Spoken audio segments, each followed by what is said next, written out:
Salve, salve pessoal, bem-vindos ao Caminho com o Dr. Silvio Paulo Júnior.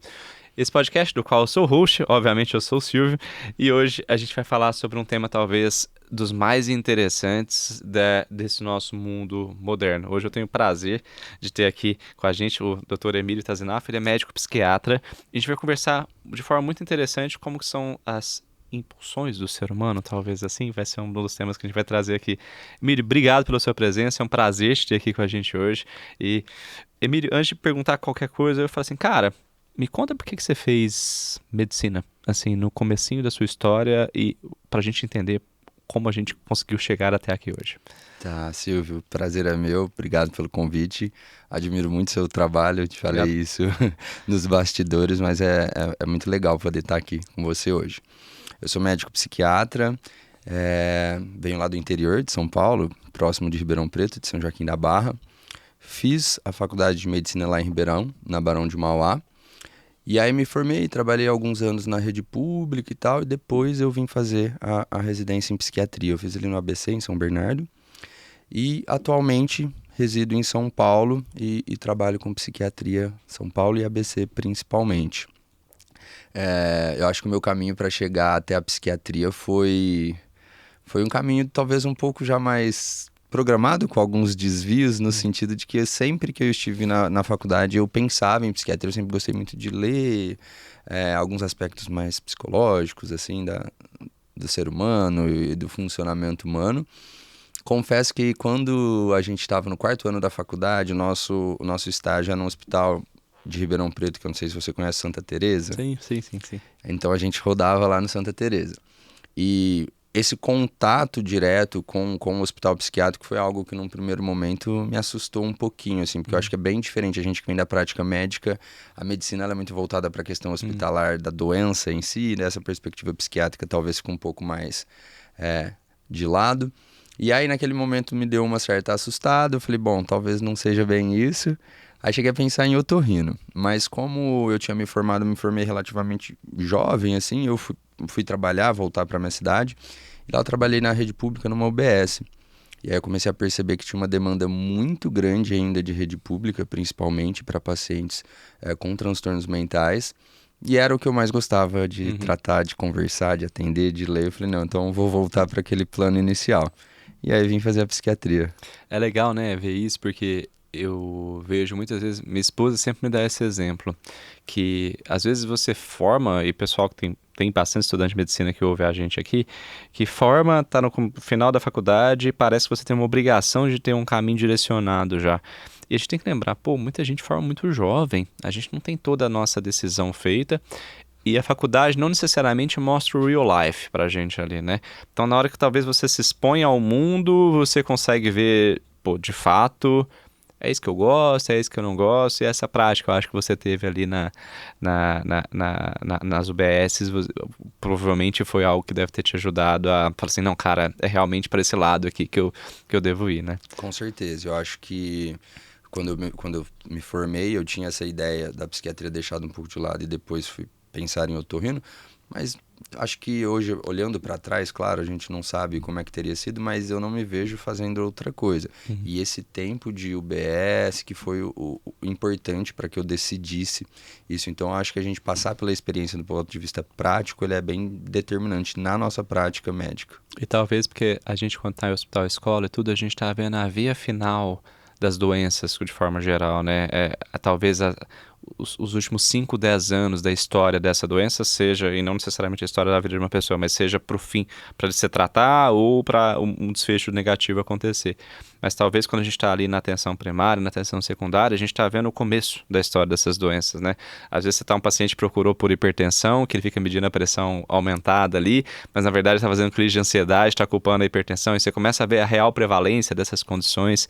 Isso acaba sendo, de certa forma, até interessante para a gente começar a ver qual que é o mundo real, né? O que a medicina está dando para o mundo real aqui.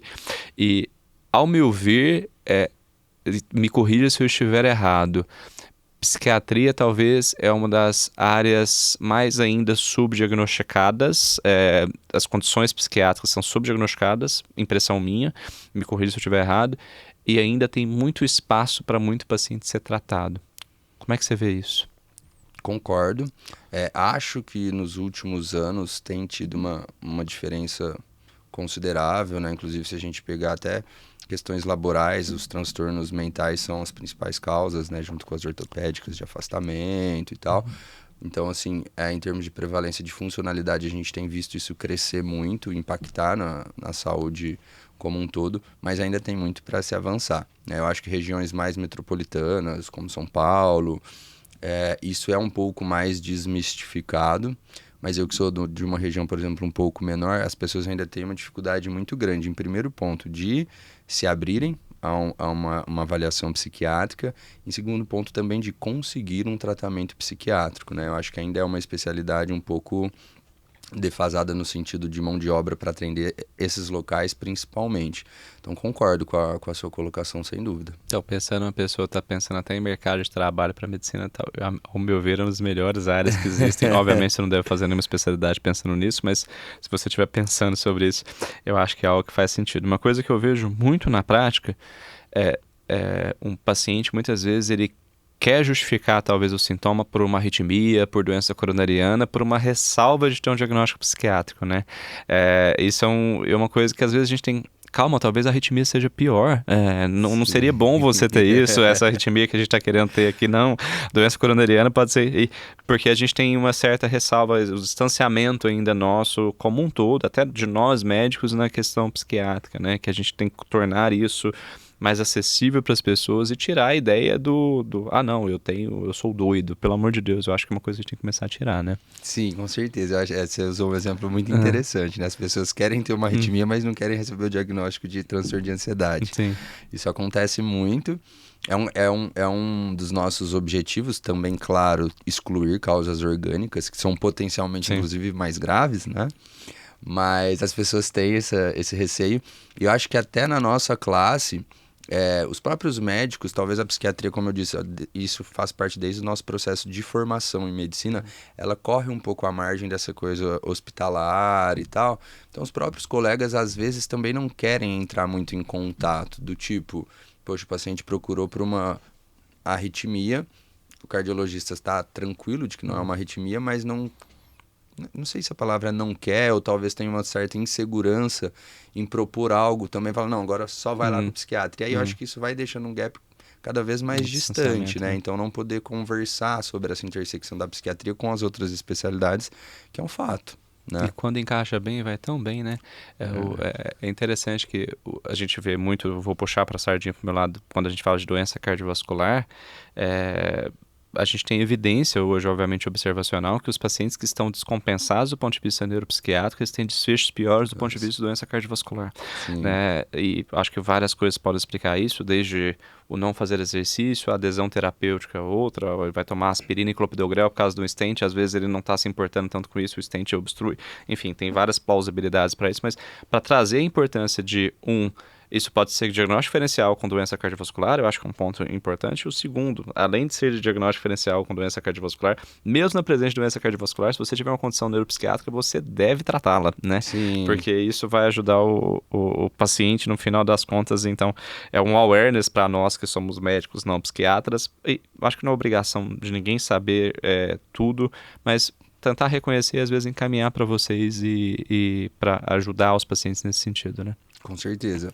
Acho que essa conversa tem que acontecer. É claro que se você não se sente confortável, assim como eu não me sinto confortável pegando uma demanda, quando eu vejo que é de fato uma causa orgânica em caminho, mas pelo menos um mínimo ali de tranquilização, até de orientação, de sugestão para esse paciente.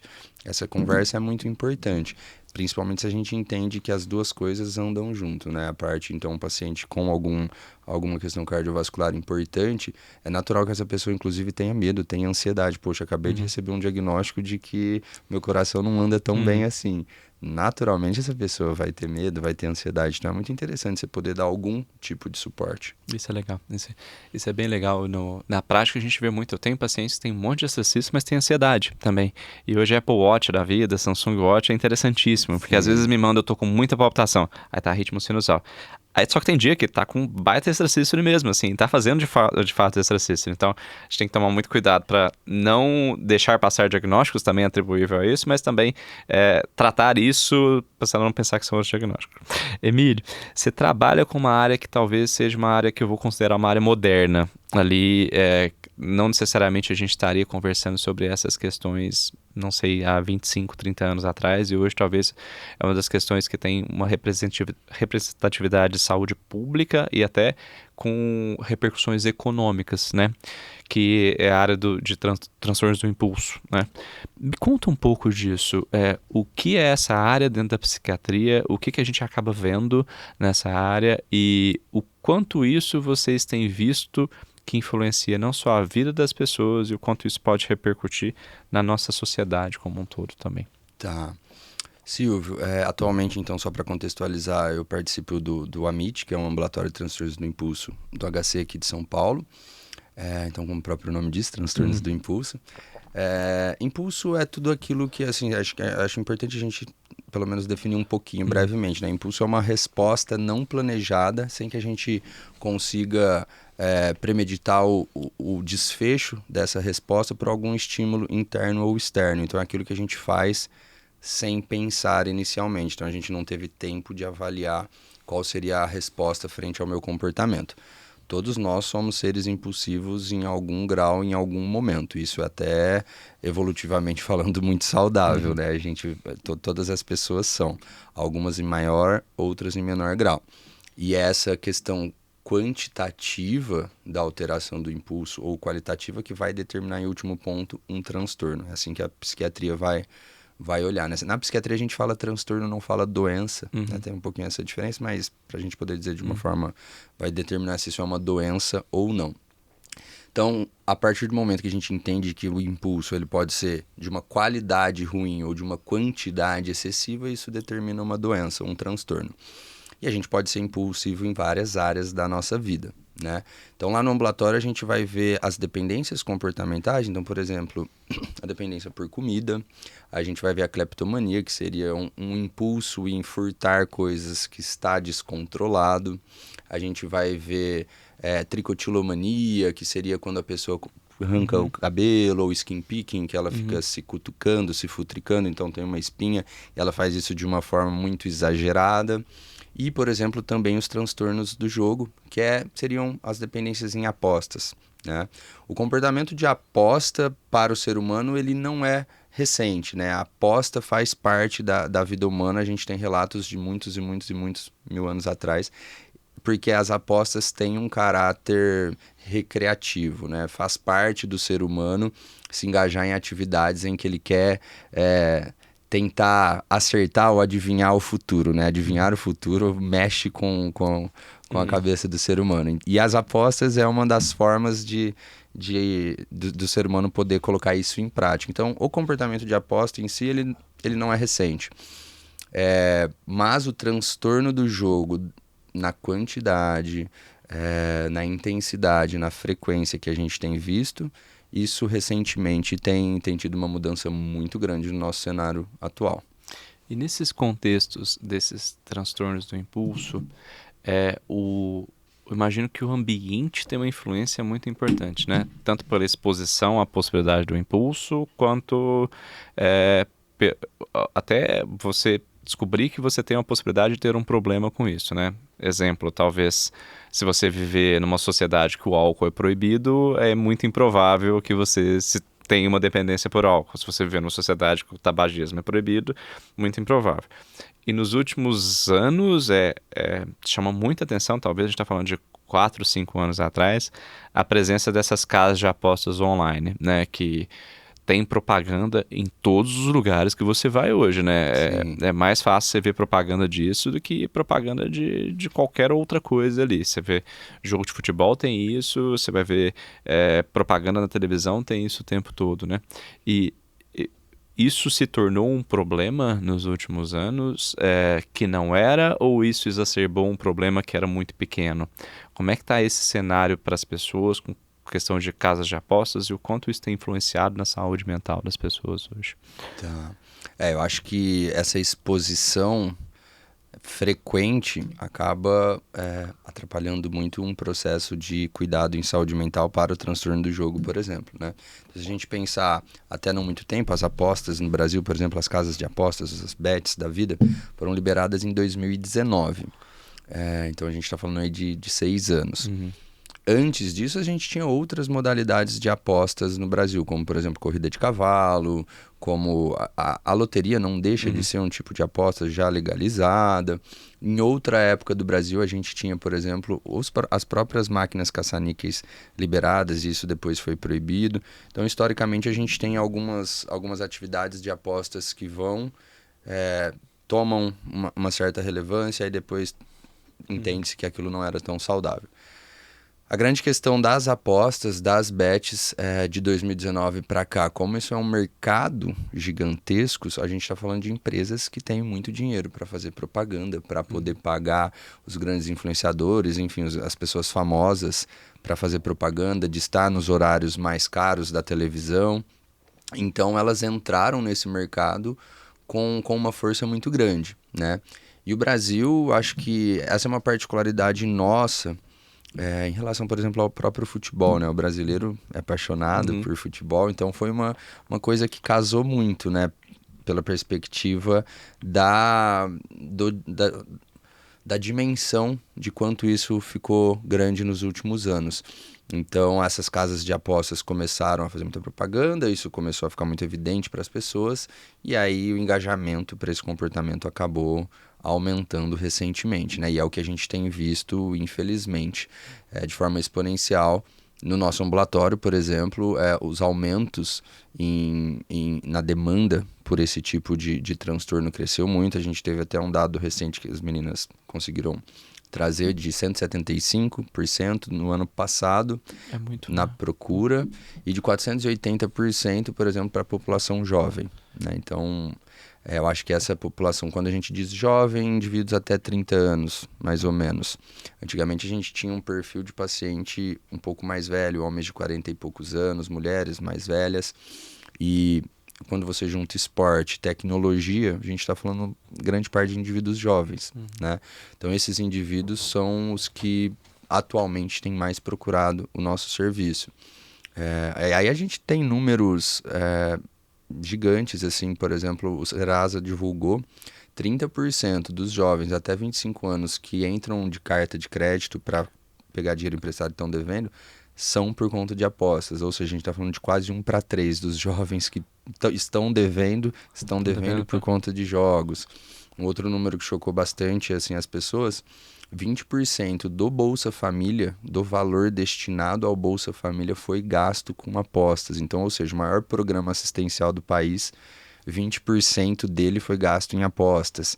Então, isso a gente pode trazer vários e vários e vários números nesse sentido. Então a gente tem um baita problema de saúde pública. Com certeza. Hoje. Assim, e com perspectiva de crescimento. Com perspectiva de crescimento, né? O Brasil, rapidamente, as bets eram liberadas em outros países já há algum tempo maior do que no Brasil. O Brasil é até que relativamente recente, 6 anos.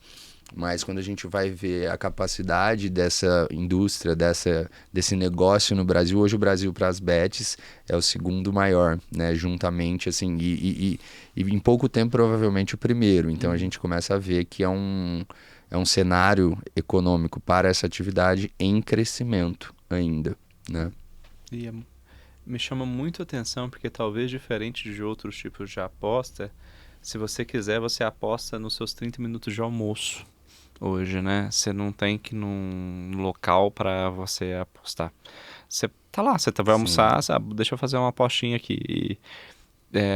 Existe uma influência da capacidade econômica das pessoas? Exemplo, talvez pessoas que ganham até tantos salários mínimos apostam mais, ou pessoas que ganham mais do que 10 salários mínimos apostam mais ou menos.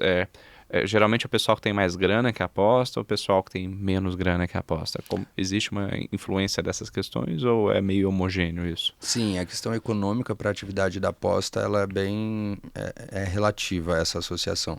Pessoas com menores condições financeiras tendem a ter comportamentos mais impulsivos para apostas. E a gente pode entender por uma série de questões, né? Por exemplo, apesar da a aposta com jogos, as bets, apesar de ser uma coisa do acaso, e é por isso que é um jogo de azar, a gente não tem controle sobre o resultado do Palmeiras e São Paulo, mas a gente tende a achar que a gente sabe sobre isso, porque a gente gosta de futebol, mas é só uma questão de achismo. Na prática, a gente não vai modular aquele resultado, não vai mudar aquele resultado. Então, as pessoas elas acabam vendo nessa possibilidade uma forma, inclusive, de investimento ou de conseguir ganhar uma grana, né? Então, e normalmente quem precisa de mais grana são pessoas que têm menos grana. Então, ela começa a ver na possibilidade de uma aposta um jeito dela ganhar um dinheirinho ali, fazer um investimento sobre as apostas. Sem contar que, por exemplo, pessoas que, economicamente que estão em classes com menos condições, normalmente são pessoas que estudaram menos. Quando a gente estuda menos, a gente tem menos opções até de entender esse processo de apostas e outros menos recursos. É associado com outros e maiores chances de outros transtornos mentais. E a gente está falando, na psiquiatria, transtornos mentais andam juntos, assim, de forma geral. Então, se o cara tem dependência, a chance dele ter um transtorno de humor é maior e vice-versa. E essas são populações mais vulneráveis para outras dependências, para outros transtornos. Então, essa série de questões, a falta de possibilidade de estudo, de entender, junto com a perspectiva de um crescimento econômico, tudo isso é uma receita bem favorável para que as pessoas com menores condições se engajem mais nessa atividade, e é o que a gente vê na prática. Então, existe essa associação de forma concreta, e o Brasil é um país de muitas desigualdades, né? Então, quanto mais a gente se entende que existe essa desigualdade, maior vai favorecer que as pessoas olhem isso como uma possível forma de ascensão. O ambiente ele é muito favorável à sacanagem disso, né? Porque hoje você tem acesso fácil à rede social, e na rede social você também tem acesso ao influenciador que esbanja luxo. Geralmente uma coisa vem com a outra, né? Primeiro eu te dou a sensação de luxo, depois eu te dou essa possibilidade de forma semi-velada, digamos assim, e ele acessa de muito facilmente isso, e as pessoas começam a entender isso. Talvez eu consiga chegar nesse ponto através disso. Eu entendo muito, todo brasileiro acho que entende muito de futebol, né? Todo mundo é especialista. Não, essa é a resolução. Eles começam a ir atrás disso, só que vira um problemão, né? A gente tá falando, você trouxe para mim que é um problema de saúde pública, mais do que isso, que tem acometido pessoas que têm pior capacidade financeira e que vão ter mais trabalho para lidar com isso, né? Sim. Então, me chama muito a atenção que, se a gente falar só sobre tratamento, que a gente vai chegar lá, possivelmente a gente vai estar tirando água de um navio com um copo. Então, óbvio, tem que tratar mesmo, mas eu acho que a gente tem políticas que a gente deveria começar a conversar sobre isso. Vocês como especialistas e especificamente perguntando para você, o que você acha que seriam medidas que nós como sociedade deveríamos já estar hoje pensando, cara, a gente tem que começar a pensar em inserir isso, ou tirar aquilo, ou regulamentar isso aqui. O que você me sugeriria como uma política pública, igual eu sugeriria exercício físico e alimentação para prevenção de doença coronariana, por exemplo? Eu também sugeriria atividade física para prevenção e tratamento. Que bom, gostei. Porque é parte do tratamento, né? Mas a gente chega lá, mas é bem por aí também. Mas, cara, pensando em saúde pública, eu acho que, em primeiro ponto, deveria ter sido pensado melhor se o Brasil estava preparado para essa liberação, porque uma das justificativas é a economia, mas a gente começa a entender que as pessoas estão deixando de gastar economicamente em outras atividades, literalmente no supermercado. Tem dados que mostram nesse sentido. As pessoas da Federação Paulista de Comércio, 20% das pessoas de baixa renda deixaram de gastar com comida em casa para colocar em apostas. Então, assim, a gente tem uma série de dados nesse sentido. Então, você está pegando dinheiro e levando para a mão de poucos, que são os donos dessas bets, e deixando de fazer a macroeconomia girar em vários outros sentidos, né? Robin Hood é o contrário. Aí, né? Exatamente. Então, acho que o primeiro ponto seria esse questionamento até econômico, quão disso, porque houve-se a ideia de gerar impostos, uma arrecadação pela atividade, mas o quanto disso na prática foi efetivo, quanto isso está gerando de fato aumento ou não, né? Mas tudo bem, isso já estamos agora nesse momento, né? E aí, pensando daqui para frente, existe uma série de coisas, de medidas que dá para ser tomadas. Algumas interessantes. O primeiro ponto é a gente descentralizar o tratamento, né? Hoje a gente está aqui no HC que tem esse ambulatório especializado. Existem pouquíssimos no Brasil, né? Para ser exato, existem mais 2 especializados, então a gente está falando de um Brasil de dimensões continentais.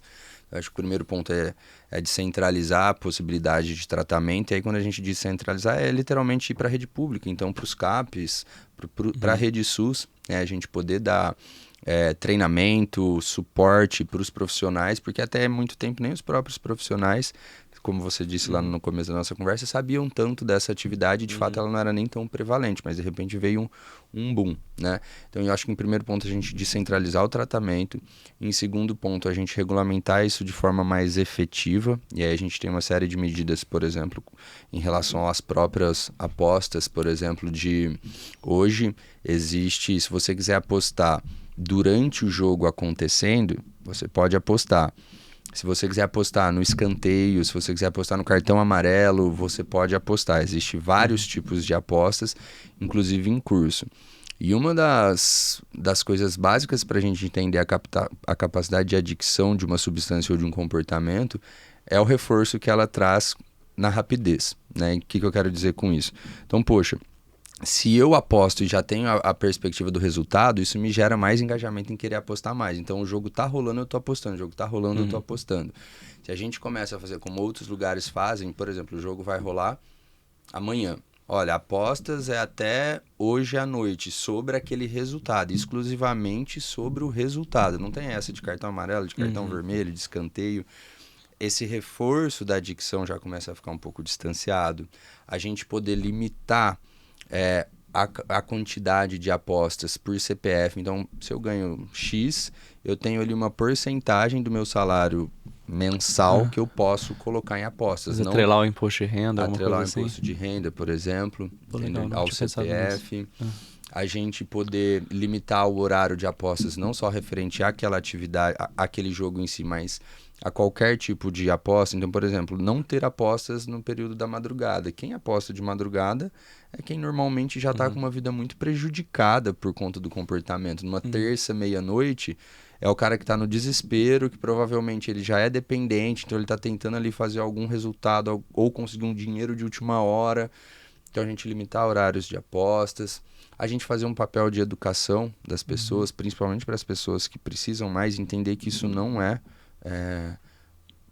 isso não é um investimento. Ninguém vai ter dinheiro com isso, né?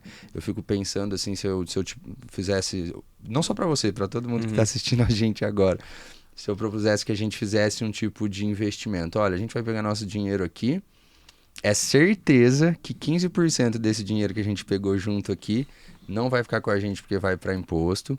É certeza que outros 15% não vai ficar com a gente porque vai para a nossa empresa que a gente está aqui investindo, que é a porcentagem que as casas de apostas ganham. Então, só 60% do que a gente colocar, a gente que está nessa mesa colocar, vai voltar para a gente. Você entraria nesse negócio? De jeito nenhum. De jeito nenhum. Então, assim, é entender que, poxa, cara, é uma matemática muito simples. O dinheiro que entra a cada investimento, ele vai ser redistribuído, ok? Então, talvez hoje você ganhe e eu perdi, mas o montante colocado, ele é sempre menor. O devolvido é sempre menor do que o colocado. Então, é um dinheiro que ele muito mais entra do que sai. Então, isso não é investimento. Então, acho que e muita gente literalmente não sabe disso, assim, ela não entende a forma como isso funciona. Então, a gente fazer um papel de educação, aí pensando em saúde pública, essas eu acho que seriam medidas muito importantes. Ou coisas mais específicas, por exemplo, restringir as propagandas. Então, a gente está falando de um jogo de futebol que, poxa, passa num domingo à tarde. Tá lá, a emissora que transmite o jogo é patrocinada, o time de futebol, a camiseta é patrocinada e na plaquinha ali do jogo ainda também é E patrocinado. criança assistindo. E criança assistindo. É como se a gente estivesse fazendo propaganda de cigarro na TV até hoje. Exatamente. E tá todo mundo batendo pau. É como se tivesse todos os influenciadores, jogadores de futebol e tudo fazendo propaganda de cigarro e tá... A gente voltou pra esse ponto, né? Eu acho que isso que é assustador, né? A gente tinha melhorado com álcool, eu acho, assim, um pouco do marketing com álcool, mas é assustador disso. Existe algum ponto no qual vocês consideram, você fala assim, cara, até aqui tudo bem da pessoa utilizar, ou a recomendação geral é igual a gente dá para cigarro, de por favor, não comece. Existe algum aquele ponto de não retorno, ou alguma, pô, se até isso aqui tudo bem e tudo, ou não, um comportamento potencialmente aditivo, por favor, é melhor que você não comece. Como é que vocês veem especificamente a questão de jogos com isso? Cara, acho que a gente poder partir do ponto que é um comportamento potencialmente aditivo é um fato, não tem como, e é um reforçador muito interessante, muito importante na nossa vida, que é o dinheiro. Então a gente tá lidando, cara, com um reforçador que possivelmente é a possibilidade de você conseguir dinheiro. Então é sério, né? O coordenador do nosso ambulatório, que é o Dr. Hermano Tavares, que no Brasil assim, é o cara que mais escreve sobre isso e mais fala sobre isso. Ele brinca que transtorno de jogo é brincar com coisa séria, que é dinheiro. Ninguém rasga dinheiro, mas vai lá e aposta, né? Então, de fato, tem um componente, uma possibilidade aditiva muito grande. Mas se a gente pensar não só nas apostas, mas nas dependências em si, a gente tem alguns preditores possíveis para entender quem são as populações de risco. Então, se você já tem um histórico familiar de alguma dependência, a herdabilidade de dependências, ela é muito prevalente, né? E aí Então, qualquer uma, álcool, cigarro, para as dependências em drogas si. listas. Mas quando a gente está falando, por exemplo, para transtorno do jogo, se a gente está falando de pais com transtorno do jogo também. Tá. Ou outras substâncias. Como eu disse, na prática elas andam muito juntas. Porque se a gente pensar de forma assim um pouco mais prática, no sentido de esses comportamentos são modulados pelo sistema de recompensa, quando a gente tem alguma disfuncionalidade ou algum desbalanço, é claro que questões pessoais me fazem ser dependente de apostas, você ser de cigarro, o outro ser de álcool, questões ambientais vão influenciar nisso. Mas a partir do momento que há um desbalanço desse sistema de recompensa, naturalmente a possibilidade de qualquer outra dependência também começar a acontecer é maior. Então, poxa, se eu tenho uma dependência de jogo, a outra dependência começar a aparecer e ser prevalente também na minha vida, aumenta. Porque a gente está falando de um desbalanço desse sistema. Mas então a gente tem um histórico familiar para esse quadro, é um sinal de alerta. Então essa pessoa especificamente, eu acho que já deveria repensar se ela deve começar, né? Pessoas que fazem tratamentos para outros transtornos que não de dependência, mas transtornos de humor, depressão, ansiedade, existe essa comorbidade de uma forma bem prevalente, seriam as duas populações de mais risco. A gente não tem como a gente estimar, por exemplo, em relação à aposta, o que seria considerável saudável ou não, porque a gente está falando de uma atividade que até certo ponto ela tem um viés recreativo e inclusive histórico na história da humanidade, que foi aquilo que a gente falou no começo. Então dizer, apostar até 2 vezes por semana pode, mais que isso é risco. Não tem um limite nesse sentido. Agora, quando a gente está falando de novo de adicções de forma geral, elas seguem uma regrinha, né? Que seriam 3 coisas que vai fazer a gente ficar aditivo a algum comportamento, a alguma substância. A tolerabilidade, porque a gente está falando de novo naquele sistema de recompensa. Se a gente pensar, então, dando um passo atrás, para a gente poder buscar uma adicção, seja ela química ou de comportamento, a gente está buscando um certo prazer naquela atividade. Se eu estou buscando um certo prazer, é porque eu vou ser recompensado a partir do momento que eu utilizo aquilo com prazer, com felicidade, com euforia. Então, não necessariamente felicidade, mas euforia. Beleza, eu começo aquela atividade. Quanto mais eu faço, eu vou gerando tolerabilidade. Então, o quanto eu fazia já passa a não ser mais tão impactante assim. Então, se eu fumava um cigarro, agora eu preciso fumar 2 para ter o mesmo prazer. Tá. Chega uma hora que os nossos neurotransmissores, eles não dão conta de suplementar esse desejo cada vez maior. Só que enquanto eu estou nesse processo, vai gerando uma perda de controle. Então eu comecei com 1, eu fui para 2, eu fui para 3, eu fui para 4. E aí para eu poder ter o mesmo prazer, eu preciso de 5. E isso me faz perder o controle sobre aquela atividade. E em último ponto, isso me gera prejuízo funcional. E eu vou ter abstinência quando eu estou longe daquela adicção. Então todas as adicções vão seguir esse curso natural entre essas 3 coisas, né? A gente tem alguns outros caminhos reforçando isso, mas basicamente seria isso. E a aposta segue o mesmo caminho. Poxa, eu vou lá, jogo R$ 10, ganho 20. Pô, bacana, R$ 10 não vai me prejudicar, R$ 20 foi super legal, fiquei feliz, fiquei animado, super gostoso. Aí no outro dia, eu pego os mesmos 20 e ganho 40. Pô, super bacana, ganhei 40. Aí no outro dia eu pego os 40 e perco 30. E aí a gente vai vendo que, poxa, cada vez eu tenho que apostar quantidades mais altas para ter o mesmo prazer. E aí a gente está falando de uma atividade em que o dinheiro ele vai saindo da mesa, ele vai saindo da roda. Então, em algum momento, a médio prazo, eu vou perder. E aí vem as fases das perdas e depois do descontrole. Quanto mais eu perco, e aí essas são duas coisas interessantes das apostas especificamente, que a gente tem dois sintomas que não estão presentes em outras dependências, mas são muito prevalentes nos pacientes de apostas, que é o que a gente chama de escapismo. Então, por exemplo, briguei com a minha esposa. Putz, estou nervoso, briguei com a minha esposa. Vou fazer uma apostinha. Vou fazer uma apostinha aqui para distrair, entendeu? Isso é muito prevalente nas pessoas que são dependentes de apostas. E a outra coisa é a busca pela recuperação financeira. Então, isso vai estar nos jogadores de apostas, que em outras dependências a gente vai pensar em diminuir os riscos, mas para o apostador, como a gente está falando de dinheiro, o cara fala, cara, eu perdi 100, agora eu vou apostar 200, porque eu preciso recuperar aquele 100. E aí entra nessa espiral de descontrole. E aí ele começa a perder capacidade financeira, ele precisa de mais aposta, provavelmente ele fica mais estressado, ele precisa compensar nisso, ciclo vicioso. Exatamente. E que problemaço de saúde, então. Problemaço.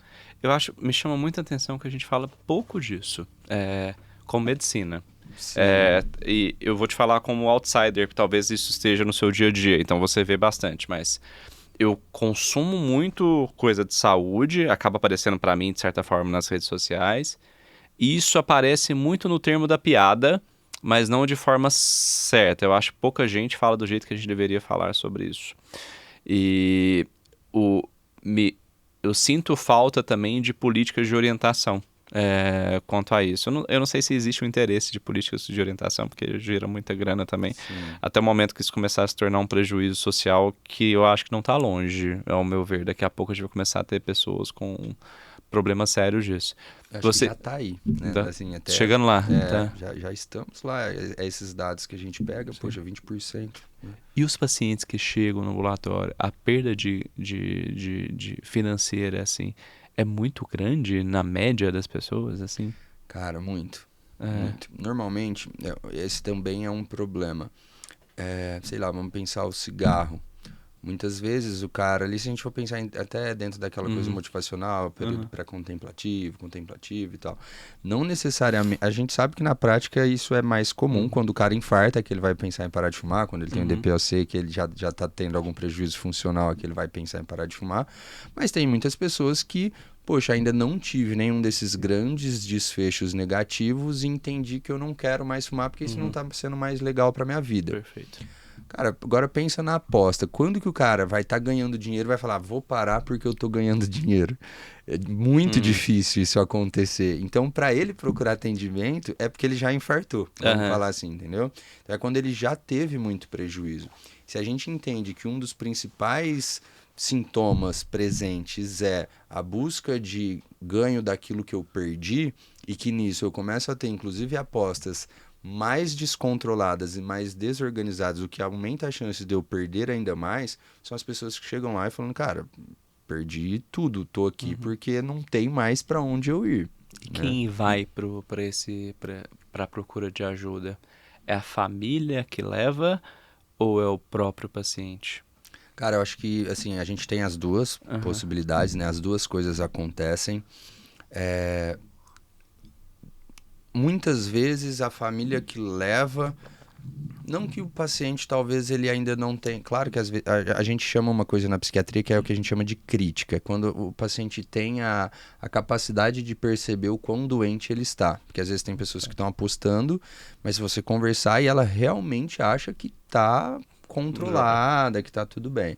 Então essas pessoas que têm uma crítica muito ruim, normalmente são levadas pela família, porque tipo, ele não está percebendo o quão grave está.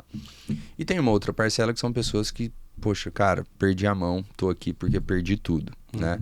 Quando a gente vê nessa mudança de perfil dos pacientes, essa população mais jovem, a gente observa que, assim, muitos desses jovens vão por uma certa espontaneidade ainda, tipo, acho que talvez esteja ali num começo de vida muito sem outras alternativas e tal, mas muitos não têm a crítica. Foi levado pela mãe, foi levado pela namorada, foi levado pela esposa. Então, assim, existem os dois perfis, né? Quando a gente tem uma pessoa que não tem crítica, então aquele que foi levado pela esposa, pela mãe, é um trabalho mais difícil, né? Porque a gente primeiro tem que mostrar para aquela pessoa o Contemplar antes, prejuízo, né? exato. E não é a gente que mostra, é ela que vê. A gente ajuda ela a fomentar que, olha, você precisa ver que não tá legal. Mas é um Eu paro processo. quando eu quiser, né? Isso, é um processo mais moroso, Aham. mais lento. Aquela pessoa que chega decidida, é claro que não é um caminho fácil de forma nenhuma, mas pelo menos ela já parte de um início um pouco Era mais mais fácil. fácil. E como que vocês tratam isso e como que a gente vai tratar do ponto de vista não farmacológico? Obviamente deve ter algumas intervenções que vocês têm, não sei se vocês dão sugestões de acesso ao celular, Wi-Fi, você pega o aplicativo, deixa lá, você apaga o aplicativo, como é que é tudo isso? E depois comenta um pouquinho pra gente no tratamento farmacológico, o que que entra, obviamente a ideia não é falar, pô, quem tem isso tem que tratar com isso, mas as possibilidades terapêuticas do ponto de vista farmacológico e tudo mais que a gente pode acabar fazendo pra isso. Tá. Cara, o primeiro, acho que grande tratamento para isso são as terapias cognitivos comportamentais, que é uma abordagem da psicoterapia, né? Até muitas pessoas não entendem quando a gente fala de psicoterapia, pensam naquela coisa meio freudiana do divã, sentado, deitado ali, olhando para o nada e falando sobre a vida. Existem vários tipos de psicoterapia. Uma delas é a cognitivo comportamental. Então, abordagens de terapia cognitivo comportamental é assim a grande parte do tratamento, e nisso entra entrevista motivacional, que é tudo isso que a gente está conversando sobre engajamento e tal. Mudanças ambientais, como você mesmo sugeriu. Então a gente vai passar por uma orientação no sentido de, olha, vamos excluir aplicativo, o dinheiro não vai ficar com você, todas essas medidas que são importantes, né? Por um determinado momento ali, para a gente pensar naquele primeiro momento até que a pessoa consiga se organizar, essas intervenções ambientais são muito importantes, tá? E, junto com isso, o tratamento psiquiátrico, especificamente, agora um pouco farmacológico, né, falando. A regra é, transtorno do jogo e dependências comportamentais vêm acompanhados de outros transtornos mentais. E coisas que a gente trata muito bem na psiquiatria são, por exemplo, os transtornos de humor. Então, depressão, ansiedade, essas coisas a gente já tem um arsenal medicamentoso mais forte e conhecido. Então, sempre que chega um indivíduo com transtorno do jogo, o primeiro ponto é ver, bom, é o transtorno do jogo e o que mais, né? Esse o que mais que a gente trata muito bem e com medicação, a gente vai tratar muito bem com medicação. Porque se eu tô deprimido, a chance de eu querer apostar mais é ainda maior. E se eu tô apostando demais, a chance de eu chegar deprimido é gigantesca. Então, enfim, a gente trata farmacologicamente muito bem aquilo que está comórbido, e aí vai depender da patologia, do transtorno desse indivíduo, então com antidepressivo, com estabilizador de humor, aí depende muito da particularidade de cada um. Agora, falando do jogo em si, do transtorno do jogo, a gente tem duas medicações interessantes nesse universo. A primeira delas é a naltrexona, que a gente utiliza atualmente. A naltrexona é um antagonista opioide que é utilizado em outras atividades, inclusive outras dependências.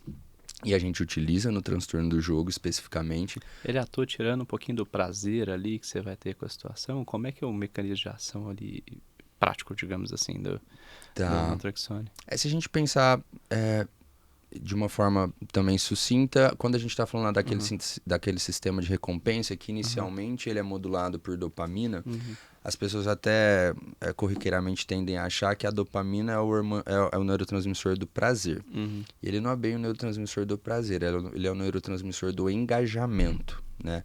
A atividade da motivação à busca de prazer. A concretude do prazer, o prazer por si só, ele é mais modulado pelo sistema opioide, não especificamente pela dopamina. Então a dopamina é aquilo que leva, e o sistema opioidético é quem vai dar de fato o prazer. A dopamina dá o passe e o opioide faz o gol. É tipo isso. Tipo Certo. isso. É a concretude, assim, do processo, exatamente. Então, quando a gente está diante de um paciente que a gente está falando aí de um desbalanço desse sistema de recompensa e a naltrexona é um antagonista desse sistema, a gente vai dar uma medicação que, em teoria, não é que ela vai dar prazer para a pessoa, né? Pelo contrário, a ideia é que, como isso está desbalanceado, a gente vai diminuir o teto que essa pessoa precisa para chegar ao prazer. Ou seja, então quer dizer que se eu tomar naltrexona, como é que meu cérebro vai saber se eu tô tendo muito prazer com jogo, ou com álcool, ou com sexo? Na realidade pensa que todas as outras suas atividades que geram prazer, sexo, comida, alguma outra dependência, tá ali tirando nota 3 na sua atividade cerebral. E o jogo tá tirando nota 10, né? Então ela tá muito distoante das outras, tá? Aquilo tá uma saliência muito grande dentro do seu dia a dia. Com a medicação, a ideia é que a gente abaixe esse teto para 5. Então, ou seja, o que você estava tirando 3, o quanto você curtia ali do sexo, do jogo, da comida, vai continuar ali naquele teto de 3. Agora, o jogo que estava passando de 10, a gente consegue diminuir isso para 5. Então, jogar em si passa a não dar prazer, a eu não precisar tanto desse jogo para ter prazer. Então, a ideia da medicação é essa, entendeu? Dentro do sistema opioide. A gente tem uma outra medicação, por exemplo, o topiramato, que é uma medicação que a gente tem usado e tem um estudo muito interessante que ele mostra que assim, o topiramato em si, em relação ao comportamento especificamente, sozinho, ele não tem um efeito muito, muito bom, mas associado à psicoterapia, sim. E aí o que a gente entende um pouco disso? Como se com o topiramato mais a psicoterapia, ele fosse uma medicação que possibilitasse um bom terreno para que essa psicoterapia cognitivo-comportamental tivesse efeitos. Então, um efeito sinérgico ali entre as duas coisas, que isoladamente, sozinhas a psicoterapia tem mais evidência, o topiramato nem tanto. Então, é uma medicação que a gente acaba também utilizando na prática. Legal. E o naltrexone, qual dose geralmente vocês fazem? A gente usa doses mais altas assim do que normalmente as pessoas usam em outros contextos. Então, por exemplo, a gente tem um comprimido ali de 50 miligramas, que é às vezes o que se usa para álcool já suficientemente. A gente vai estar pensando em doses de 150, mais ou menos. Então, é uma dose um pouco mais alta. Você vai escalonando? Você começa 50, 100, 150? Ou já começa pé na porta aí? Normalmente a gente tem que ir de 50 em 50, até porque a gente tem que ter uma certa cuidado com a introdução dessa medicação. Primeiro ponto em relação aos efeitos colaterais. Então, normalmente náusea e vômitos, alguns efeitos gastrointestinais intolerantes para alguns pacientes. E também pela metabolização hepática da substância, então a gente tem que ter um certo cuidado e acompanhar isso com as enzimas hepáticas especificamente. Então a gente vai 50, se o paciente tolera bem a gente vai para 100, se ele tolera bem a gente vai para 150, acompanhando. É importante também que não tem um efeito tão rápido assim. Tá? Então, assim, não é tipo, comecei agora, Mudei minha semana que vida. vem vou parar de ter vontade. Não, a gente tem que insistir um pouco na medicação e aí os melhores resultados vão acontecendo ali depois de uns 2 meses, mais ou menos 3 meses. Então, é importante, às vezes, desde que o paciente tolere do ponto de vista de sintoma adverso e biológico, a gente vai ter que ter um pouquinho de paciência para isso. E você já associa topiramato no primeiro momento? Ou caso sim, caso não, é uma terapia dupla inicialmente, uma terapia naltrexone, vê de qual, ou põe topiramato depois, como é que é? Cara, a visão normalmente a gente acaba preferindo a naltrexona se bem tolerada, né? Não a associação entre as duas. O topiramato seria uma segunda possibilidade, Certo. mas em primeiro ponto a naltrexona. Então, né? um ou outro. Outro normalmente. Tá. Existem algumas particularidades, então, por exemplo, a naltrexona, exatamente por isso que a gente estava falando desse controle aí do prazer, dessa diminuição do teto, a gente não vai queimar medicação numa fase inicial. Então, por exemplo, isso é muito importante a gente ressaltar, que as dependências, sejam elas comportamentais ou químicas, o grande modulador de tudo isso que a gente está falando como tratamento é o indivíduo. Então, assim, ele pode ter o melhor terapeuta do mundo, o melhor psiquiatra do mundo, o melhor remédio do mundo. Vai muito da disposição dele em se tratar. Então aí todas essas coisas passam a ser acessórias, né? Isso tudo vai ajudar bastante, mas o fio condutor desse tratamento é o próprio paciente, o engajamento dele e principalmente, cara, uma coisa que você fala bastante, que é a mudança do estilo de vida. Então, assim, se a gente pode dar 1 milhão de remédios, se o cara não mudar a rotina dele, se ele não começar a dormir melhor, um dos principais moderadores para o impulso, então a gente é mais ou menos impulsivo se a gente dorme mais ou menos bem. Perfeito. E isso todo mundo sabe na prática. Quando você não dorme é aquele dia que você fica mais impulsivo, é quando você escorrega na dieta, é quando você faz as escolhas mais erradas. Então, tudo isso que a gente está falando de tratamento é modulado pela decisão do paciente. A decisão do paciente é em mudar a própria vida. E mudar a própria vida é mudar o estilo de vida. Certo. Então, é esse que vai ser o fio condutor. E tem que estar uma fase de ação ali para encaixar bem, né? Exatamente.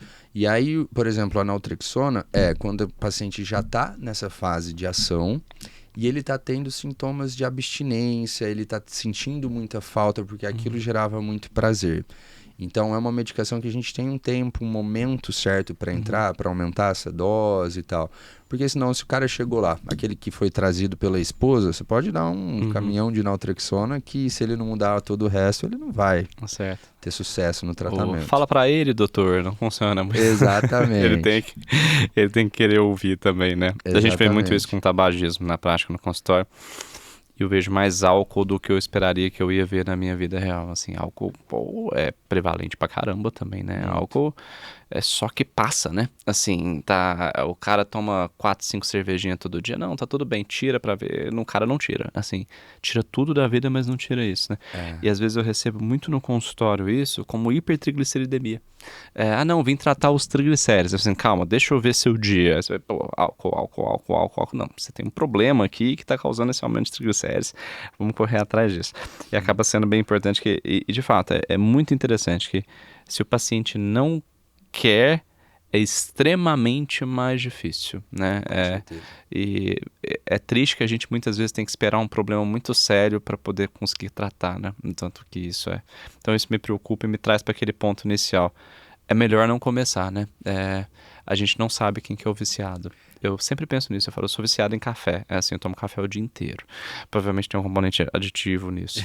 E eu falo assim, cara, se o café já me pega, e aí eu fico achando desculpas, eu vejo estudos de proteção cardiovascular, e isso você fica sempre se corroborando, né? Você deve ver isso nos pacientes, ainda bem que é café. Aí eu vejo uns estudos de proteção cardiovascular e fico nisso. Mas esses dias eu tive no consultório um paciente que usava vape, porque ele começou a defender as documentações que se mandaram pro FDA para utilização de vape. Eu falei, não, cara, isso faz mal, ponto. Assim, para de se defender quanto a isso, né? O fulano, meu amigo, ganhou muito dinheiro dentro disso aqui. Não ganhou, assim, todo mundo tá perdendo, você não tá vendo aqui, né? Esse game que é um game muito errado aqui para isso. E você tava me contando mais cedo também da possibilidade, em alguns casos, pensar em bupropiona, né? A gente usa, por exemplo, a BUP, não especificamente no transtorno do jogo, né? Mas nessas dependências comportamentais e tal. Porque a BUP, como classe medicamentosa, ela é um antidepressivo, mas que ela é moduladora também, assim, ela é não um dual clássico, mas de nora e de dopamina. Então, a BUP é uma boa medicação para utilizadas em casos de dependências comportamentais, algumas com maior evidência do que outras. Então, por exemplo, dependência de games, que é a dependência de jogos, não de apostas, né, mas de jogos online, tem uma certa prevalência da indicação de BUP frente a outros antidepressivos.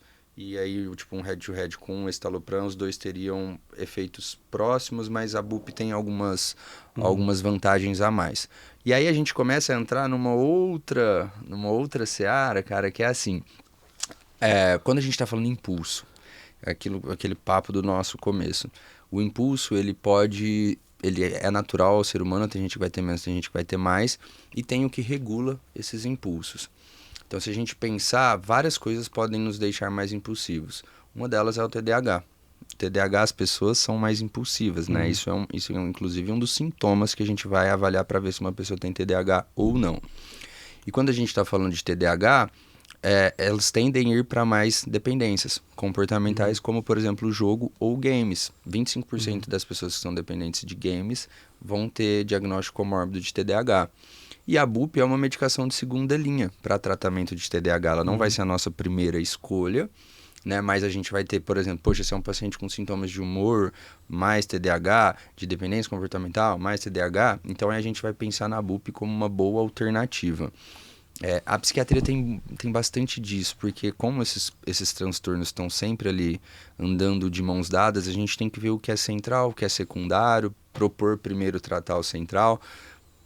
Então a gente fica, às vezes, um tratamento um pouco mais personalizado. E aí a BUP entra, por exemplo, nesse perfil de pacientes como uma alternativa bem interessante. E tratar o TDAH se associa com melhores desfechos nisso também? Se você for entrar com Lisdexa lá para o paciente, pode ser que você tenha um melhor desfecho nesse sentido. Sim. O tanto que é legal, o tanto que é importante você ter o diagnóstico psiquiátrico prévio do paciente também, né? Simplesmente tratar isso, né? E eu acho que esse é o tchum que eu talvez como clínico cardiologista, eu consigo talvez reconhecer o paciente tem dependência de jogos. Isso, ok. Mas por que eu não ponho a mão nisso no consultório? Por diversos motivos, seria, acho que, imperícia, imprudência da minha parte, mas porque o que tem por trás, eu acho que é o ouro da coisa, né? Não, tem uma ansiedade aqui atrás, tem uma depressão aqui atrás, tem um TDAH aqui atrás, que eu acho que vocês conseguem dar esse diagnóstico muito bem, e aquilo que você falou muito bem, você tratar a condição concomitante do paciente é talvez o ouro disso. Quando você me fala, eu lembro muito do que eu aprendi muito de obesidade, até hoje a gente é parceiro no curso do OBX 360, que tanto a Andressa Heimbecher e a Tassiana Alvarenga e o Pedrão, que nós somos um quarteto lá, e são as mesmas medicações que a gente está conversando. A gente está falando de bupropiona, a gente está falando de bupropiona naltrexone, a gente está falando de topiramato, a gente está falando muitas vezes de lisdexanfetamina e muitas vezes o quadro depressivo. Porque a gente está falando no fim de tudo isso, né? Que é o que modula as nossas compulsões. A gente tem, por exemplo, o transtorno de compulsão alimentar e a gente tem a dependência por comida. A gente trata no nosso ambulatório a dependência de comida. E as compras compulsivas, por exemplo, que é o que a gente chama de oniomania, pessoas que gastam demais. Inclusive tem uma associação muito grande entre pessoas que têm dependência de comida e dependência de compras. Então, a gente está entendendo que, no fim, a gente está falando de comportamentos específicos. Então, eu vou para compra, você vai para comida, o outro vai para aposta, mas, em último ponto, a gente está falando de um funcionamento desbalanceado. E aí vai ter essa convergência, né? Sim, e eu acho isso interessantíssimo e talvez, a gente estava até conversando em off, mas esse daqui, o interessante, o análogo de GLP-1 aí, o Ozempic, o Wegovy, o Mounjaro que tá vindo aí, serem medicações que a gente tem evidências observacionais de redução. Não, pelo amor de Deus, ninguém tá falando que isso é tratamento para isso, que fique bem claro. É tratamento para obesidade e diabetes, que a gente sabe. Mas que a gente vê na prática e tem algumas evidências observacionais dos pacientes reduzindo dependência, né? Os americanos e os canadenses até uma redução de dependência por opioide ali, que é uma coisa, cara, nem pensava que isso ia rolar por aqui, por essa via.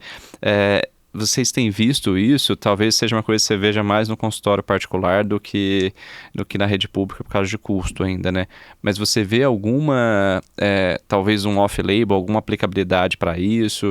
Ou às vezes um paciente veio utilizando pelo endocrinologista, pelo cardiologista essa medicação. Você fala, cara, que interessante.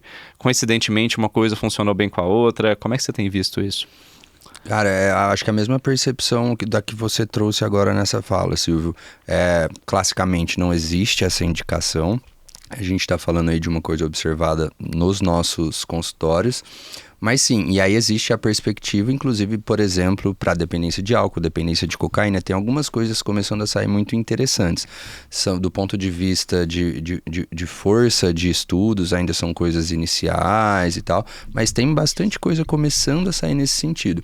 E agora, uma opinião prática, eu acho que é interessante. A gente acaba usando, claro, não como a via final para a escolha dessas medicações, mas, poxa, se eu estou falando de um paciente obeso e que também tem uma outra dependência, a gente acabou de falar aqui que de alguma forma essas coisas se conversam, é uma opção que eu particularmente acho interessante. Eu e outros colegas também, sei que têm utilizado, é uma opção interessante, que eu acho que vai ter, acho que a gente espero que a gente veja bastante coisa interessante daqui a algum tempo do ponto de vista de estudos e tal, que já está começando a ventilar. É muito legal essas vias de medicina muito parecidas, né?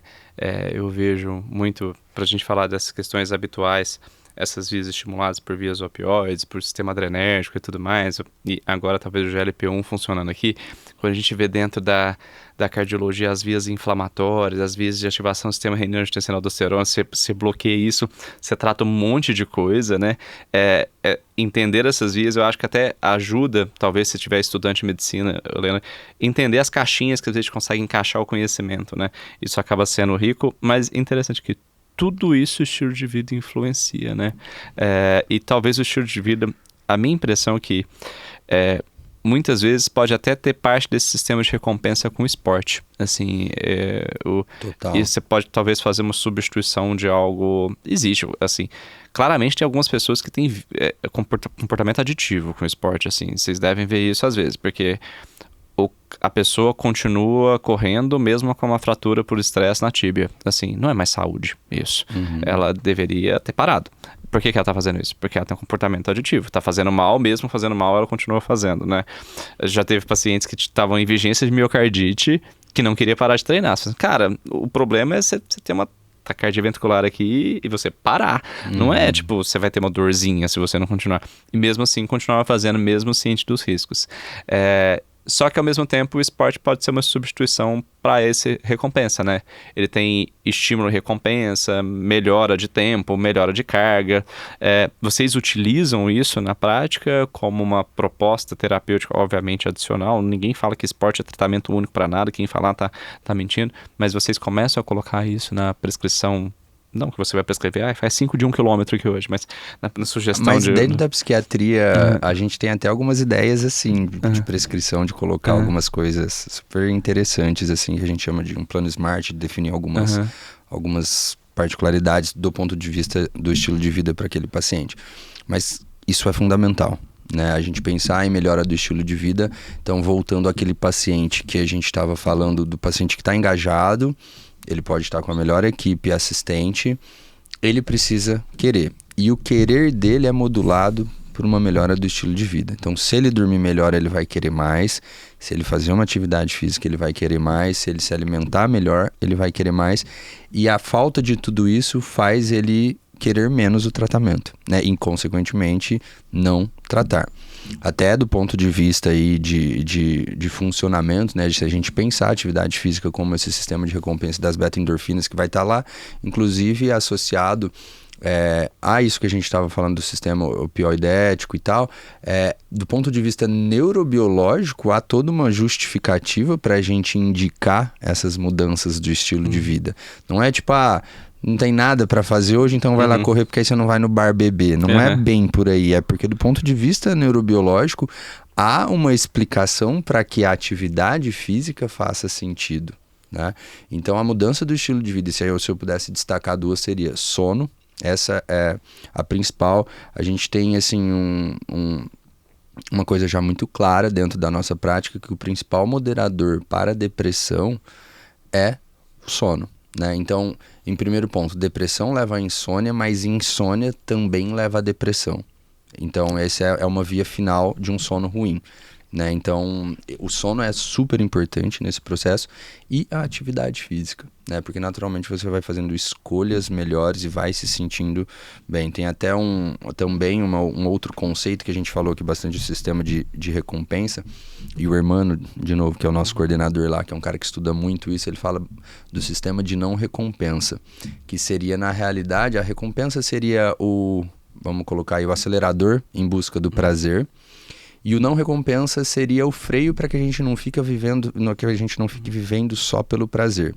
E esse sistema de não recompensa, ele vai ser estimulado e criado de uma forma robusta, principalmente na infância, na brincadeira, naquilo que as crianças fazem do brincar, de trocar de papel, do Uhum. roleplay. Então, uma hora a gente está brincando de pega-pega, uma hora eu estou pegando, uma hora eu estou correndo de você.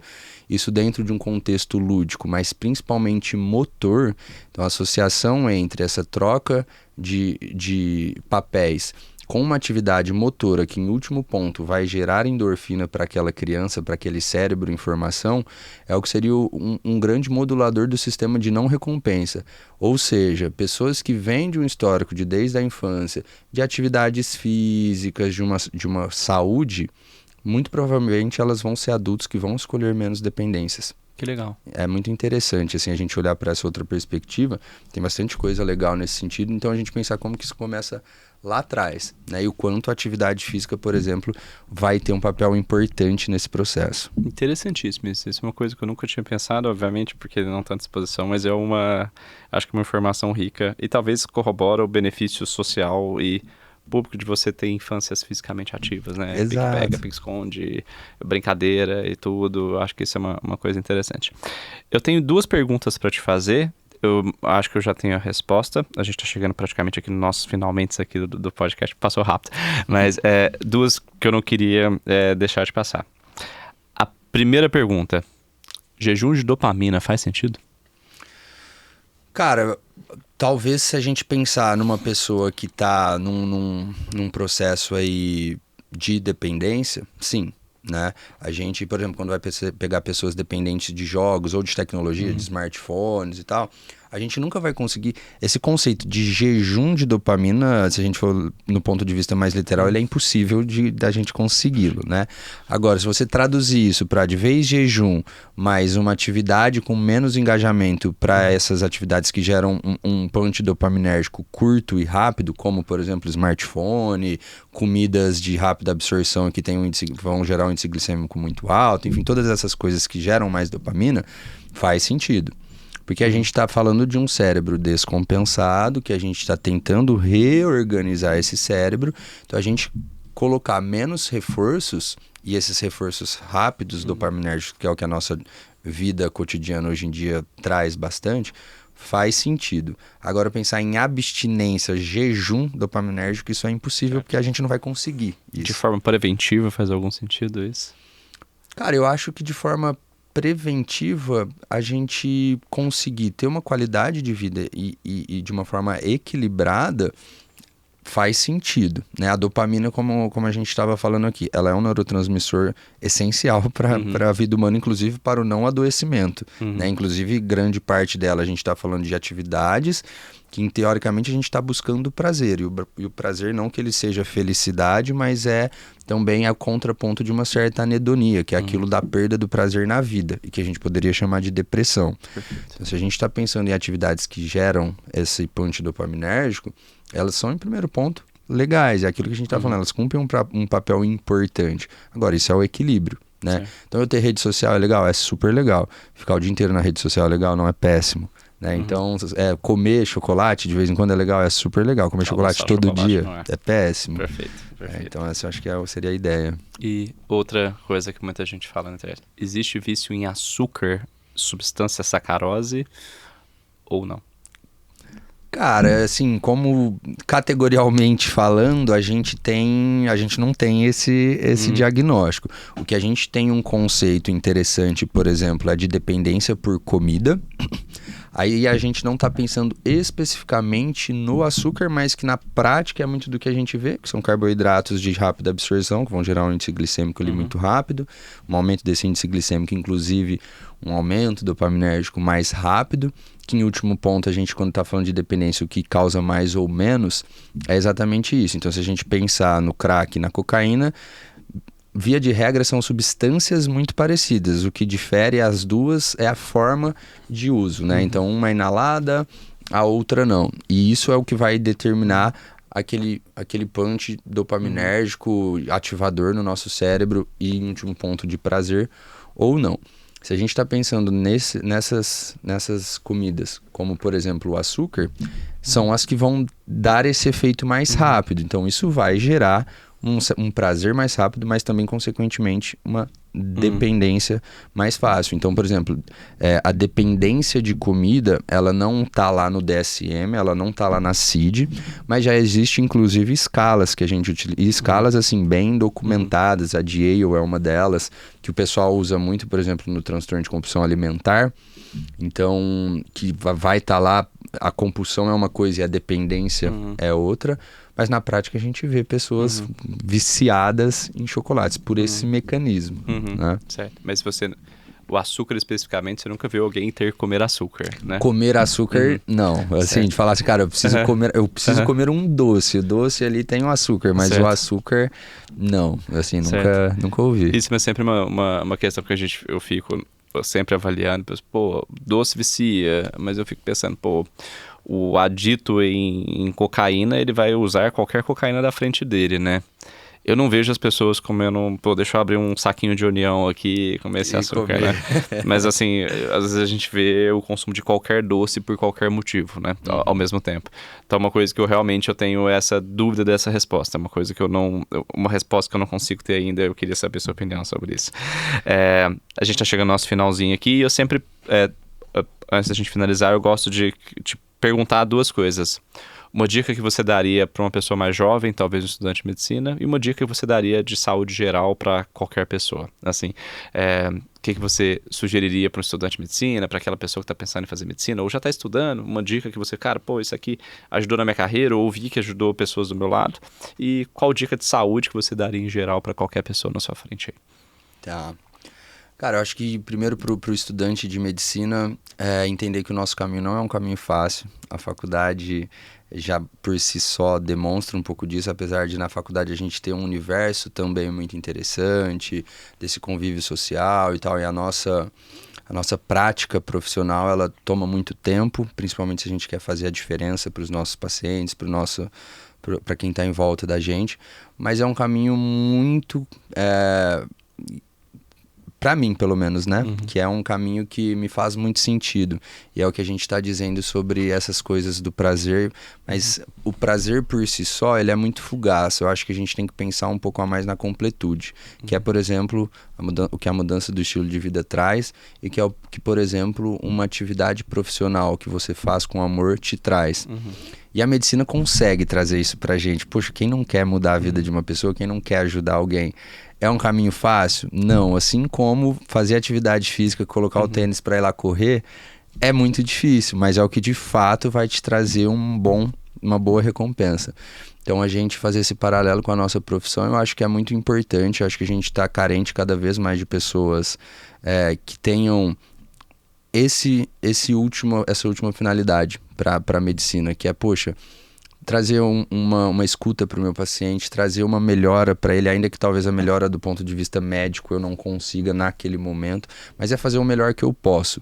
E a gente vê, aí por uma série de questões, eu acho que econômicas, políticas, a medicina de algum ponto tem se descolado um pouco disso, então a gente vê as coisas indo para um outro caminho. Até estava te falando também nos bastidores que eu admiro muito o seu trabalho, exatamente, mas é sério assim, cara, porque eu acho que muitos colegas médicos te seguem, né, e eu acho que você consegue trazer esse equilíbrio muito importante entre o que de fato é benéfico, que de fato é ciência, sem deixar de olhar para os aspectos mais humanos da coisa, que é o que falta na medicina. Então, se eu pudesse dar um conselho para os estudantes, é esse equilíbrio, né? Que é o que você traz no seu podcast, que é o que a gente busca. Então, seria isso, o equilíbrio entre a finalidade da nossa profissão, que tem se perdido um pouco. E como saúde, cara, eu acho que a grande questão da vida é equilíbrio. Eu não poderia trazer nenhuma outra ideia melhor do que essa. E fazer um pouquinho, mas fazer sempre. Até estava acompanhando que você falou uma coisa que, cara, eu falo bastante no consultório, aquilo da atividade física do fim de semana, sabe? Então, poxa, cara, é melhor você fazer no fim de semana. Você falou disso recentemente, né? Acho que não sei se da clínica de vocês. Cara, é melhor você fazer de fim de semana, mais fazer do que nunca fazer. É melhor você começar a procurar um tratamento quando você vê que as coisas já estão começando a ficar ruim, do que não procurar, ou só procurar quando já teve muito prejuízo. Então, acho que o equilíbrio é tudo, né? Falando em saúde, porque o ser humano tem esse contraponto existencial entre aquilo que é bom, mas que dá trabalho demais, e aquilo que às vezes não é tão bom, mas é de mais fácil acesso. E aí a gente fica se perdendo no meio desse caminho. Mas a gente tem que pensar nessa coisa mais horizontal, que é o que de fato traz sentido para a vida, ou pelo menos para a vida que eu que eu acredito.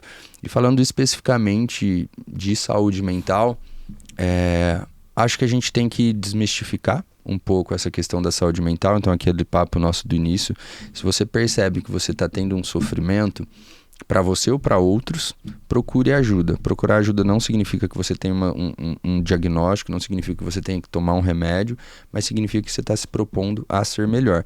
E eventualmente você tenha um diagnóstico, você tenha um tratamento, e o tratamento está lá por A mais B para te fazer viver melhor. Então que a gente quebre um pouco essas barreiras pensando em saúde mental.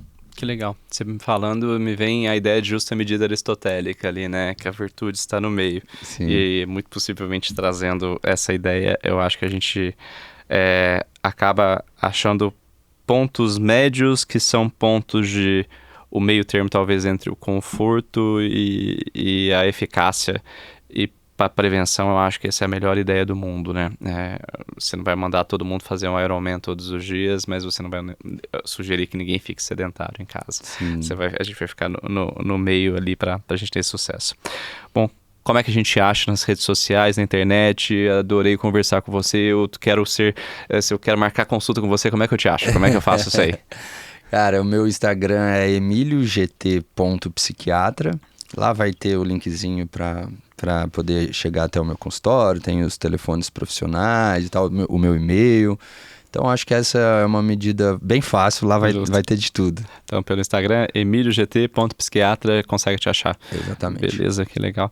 E você tem site, alguma coisa desse sentido? Cara, eu tenho um site, mas que ele tá meio abandonado, sabe? Eu também. Eu tô precisando dar uma organizada, eu diria.